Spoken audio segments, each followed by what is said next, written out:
Setelah ditolak Komisi Pemilihan Umum Pusat, Partai Islam Damai dan Aman atau IDAMAN yang diketuai Rhoma Irama menempuh jalur hukum. Ya, mereka melayangkan gugatan ke Pengadilan Tata Usaha Negara Jakarta Timur pada 8 Maret lalu. Berbagai cara ditempuh partai yang dipelopori Rhoma Irama agar termasuk partai peserta pemilu 2019.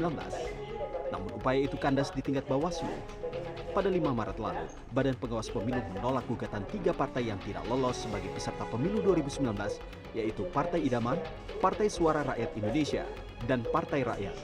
Ketiga partai dinyatakan tidak memenuhi syarat administrasi pada tahapan verifikasi. 3 hari kemudian, Partai Idaman menempuh jalur lainnya dengan memasukkan berkas ke PT UN Jakarta Timur. Objek gugatan ditujukan kepada surat keputusan KPU yang menyatakan Partai Idaman tidak lolos verifikasi sebagai peserta pemilu 2019.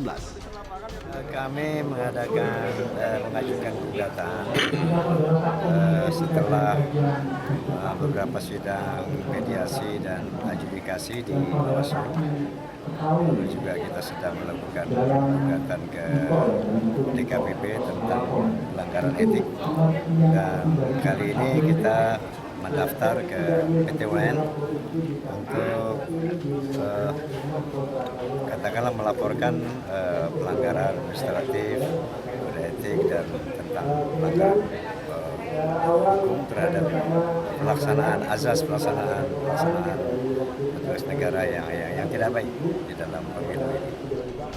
PT UN pun melakukan verifikasi kelengkapan berkas Partai Idaman. Dalam 2 kali pertemuan, Majelis Hakim PT UN menggelar sidang pemeriksaan berkas yang tidak menjadi alasan tidak lolosnya partai ini. Kalau tidak memenuhi syarat itu kan ada beberapa kategori. 2 misalkan karena dia PNS, TNI, Polri, 3, 4, 5 dan seterusnya. Tapi TMS angka 7 itu tidak memenuhi syarat angka 7 lebih karena KTP-nya buram, kemudian namanya salah, Ramdansa misalnya dengan H, atau kemudian dengan menyebutkan tanggal lahir dengan slash atau dengan minus, itu diganti dengan minus. Artinya itu kan bisa dilakukan oleh siapa saja, maksud saya dari pengurus cabang yang mengupload. Nah ini dicoret begitu saja oleh KPU. Seharusnya yang namanya verifikasi itu ada penelitian tentang kebenaran dan keabsahan. Diperiksa dulu dokumen KTP dengan katakanlah dengan kartunya. Kalau memang tidak jelas terburam itu kemudian bisa diverifikasi. Pada tanggal 19 Maret 2019, setelah dinyatakan berkas terpenuhi, PT UN Jakarta Timur menggelar sidang perdananya dengan agenda pembacaan gugatan oleh penggugat, yaitu Partai Idaman. Dan terkait Partai Idaman yang menggugat KPU, langsung saja kita ke laporan langsung dari gedung PT UN Jakarta. Sudah ada rekan kami Arman Helmi di sana. Selamat pagi Arman, jadi apa saja materi gugatan Partai Idaman di PT UN? Ya, selamat pagi Dahnia dan juga Anissa. Setelah kemarin sempat gagal melalui tahap adjudifikasi atau penyelesaian perkara atau konflik melalui pihak ketiga antara KPU dan juga Partai Idaman, saat ini atau hari ini Partai Idaman menjalani persidangan perdana di Pengadilan Tata Usaha Negara untuk meminta KPU menganulir atau mencabut keputusannya menggagalkan Partai Idaman untuk ikut dalam partai pemilu atau peserta pemilu 2019.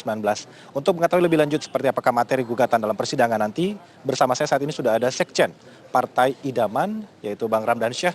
Bang Ramdansyah, ini kan sudah mau mulai persidangannya. Sebenarnya berbicara soal materi gugatan, seperti apa yang sudah dipersiapkan oleh Partai Idaman?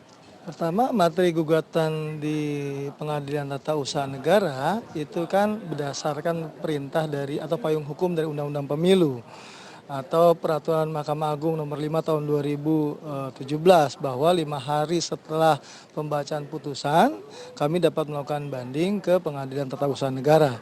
Artinya yang kami siapkan adalah perangkat apakah surat keputusan pejabatun dalam hal ini SK KPU nomor 58 sebagai katun atau keputusan Tata Usaha Negara itu melanggar 2 ketentuan. Pertama, melanggar ketentuan peraturan perundang-undangan, dan kedua melanggar asas-asas umum pemerintahan yang baik.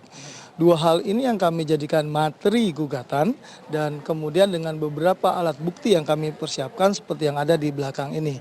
Jadi gugatannya sudah kami ajukan, sudah diterima dan hari ini sidang pertama. Dan juga dihadiri hari ini ada semangat dari Ketua Umum MPR Pak Zulkifli yang juga selaku Ketua Umum Partai Amanah Nasional hadir di sidang hari ini. Ya, Partai Idaman juga mempersiapkan materi gugatan terkait dengan selain keputusan daripada KPU juga masalah sipol atau sistem informasi parpol begitu. Dari pengamatan Partai Idaman, ada apa dengan sipol yang diberlakukan oleh KPU? Pertama, sipol terkait dengan normanya sendiri. Dalam Undang-Undang Nomor 7 Tahun 2017 tentang pemilu, Undang-Undang Pemilu, tidak pernah disebutkan kata secara terlek itu sistem informasi partai politik. Sistem informasi manajemen ini ada dua di Undang-Undang Pemilu, hanya Situng dan Sisdalih, Sistem Data Pemilih atau DPT, dan yang kedua adalah Situng. Tetapi kemudian dalam peraturan KPU nomor 11 tahun 2017 tentang verifikasi, KPU memunculkan yang namanya sipol. Sehingga kemudian kewajiban menginput sipol ternyata tidak di backup dengan yang namanya persiapan. Ketika kami di awal sosialisasi tentang sipol, suruh input, masukin data itu nggak ada masalah. Tetapi ketika tanggal 3 Oktober sampai 16 Oktober, selama masa pendaftaran, ketika memasukkan data ke sipol, perangkatnya seringkali mati, bahkan pernah lebih dari 10 kali mati. Kemudian ketika upload data misalnya dari Bima, kita upload 57 atau kemudian 57 data, itu harus makan waktu sampai 20 menit. Bagaimana kemudian harus menginput sampai 210.000 kartu anggota. Tentu saja makan waktu tidak mungkin selama 2 minggu. Untuk itu kami menyatakan bahwa sipol ini tidak bisa kemudian dipergunakan. Putusan Bawaslu pun menyatakan itu, tetapi kemudian KPU tetap menggunakan yang namanya sipol. Sipol menjadi wajib sehingga data yang kami input itu kemudian tetap berantakan seperti itu. Partai Idaman juga merasa seperti ada pilih kasih seperti itu Bang Ramdan, karena memang KPU juga tetap meloloskan beberapa partai yang katanya juga berkasnya tidak lolos seperti itu. Nah ini bagaimana Bang Ramdan? Pertama, sidang mediasi. Dalam sidang mediasi kami dinyatakan tidak memenuhi syarat sehingga kami harus kemudian lanjut. Tentu saja kalau KPU yakin bahwa partai yang lain pun yang hari ini dinyatakan lolos tidak memenuhi syarat, nggak perlu yang namanya kemudian mediasi menyetujui bahwa ini harus lolos, wajib lolos. Tidak bisa seperti itu. Kalau KPU yakin tidak lolos, sama seperti kami silakan banding di PT UN. Nah ini terjadi pada dua partai yang saat itu dinyatakan tidak lolos, sehingga kemudian di mediasi dinyatakan lolos, kemudian sampai hari ini dia berlanjut menjadi peserta pemilu. Itu yang pertama. Yang kedua terkait data sipol yang diinput oleh partai-partai ini, ternyata kami temukan dan kami jadikan bukti di Bawaslu saat itu, datanya bodong. Bodong artinya apa? Betul judulnya ada di sana dalam sipol, tetapi isinya itu tidak ada sama sekali, kosong atau blank dokumen, atau kemudian data satu wilayah berasal dari wilayah yang lain, misalkan dari Kendari, datanya itu dari Sleman, Yogyakarta. Nah ini menurut saya data bodong disebutnya, dan ini terjadi. Kami buktikan waktu di Bawaslu saat itu, dan ini ternyata berlanjut. Sipol tetap tidak bisa kemudian menganulir data-data bodong seperti ini. Apakah Bawaslu mengetahui apa soal data-data bodong dan apa tanggapan Bawaslu pada saat mediasi waktu itu? Pertama, kami sudah melaporkan dalam pelanggaran administrasi. Putusannya waktu itu kami dimenangkan, tetapi terkait dengan laporan data bodong tidak pernah menjadi konsideran bagi KPU, bagi Bawaslu saat itu.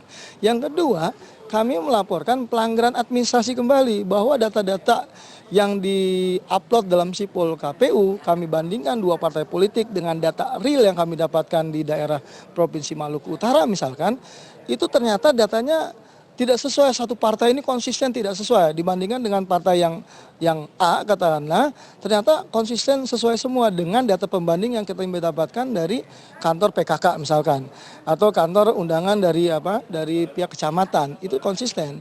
Nah lalu kami sampaikan, tetapi kami kalah dalam pelanggaran administrasi, dan kemudian itu belum sampai ke persidangan. Nah kami meminta kepada Bawaslu saat itu lebih aktif bahwa ini adalah pelanggaran administrasi menggunakan data bodong dalam sebuah sistem informasi partai politik, dan itu sudah kami sampaikan. Baik, kita menunggu Bang Ramdan hasil persidangan seperti apa. Mudah-mudahan persidangan perdana ini membawa angin segar seperti itu untuk Partai Idaman ya. Ya, kalau kita menunggu, menurut saya nanti tanggal 10 April. Putusannya di tanggal 10 April, tidak boleh lebih 21 hari karena itu ketentuan Undang-Undang Pemilu.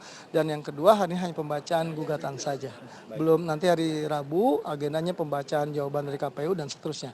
Oke, demikian. Terima kasih Bang Ramdan. Sama-sama. Iya, Dahnia dan juga Anissa, persidangan masih belum mulai sejauh ini karena tadi juga sudah disampaikan oleh Sekjen Partai Idaman, Ketua MPR Zulkifli Hasan, juga Ketua Umum Partai Idaman Roma Irama sudah berada di dalam ruangan persidangan, dan juga kami mendapatkan informasi bahwa Partai Idaman sendiri optimis mereka akan mengajukan petitum atau permintaan dari penggugat kepada Majelis Hakim supaya dikabulkan ini bisa terlaksana seperti itu. Kita akan lihat sejauh mana hasil ataupun juga persidangan nanti, kita akan tunggu dan kita akan terus laporkan untuk teman-teman Dahniar dan Anissa. Baik, terima kasih Arman Helmi atas laporan langsung Anda dari Gedung PT UN Jakarta.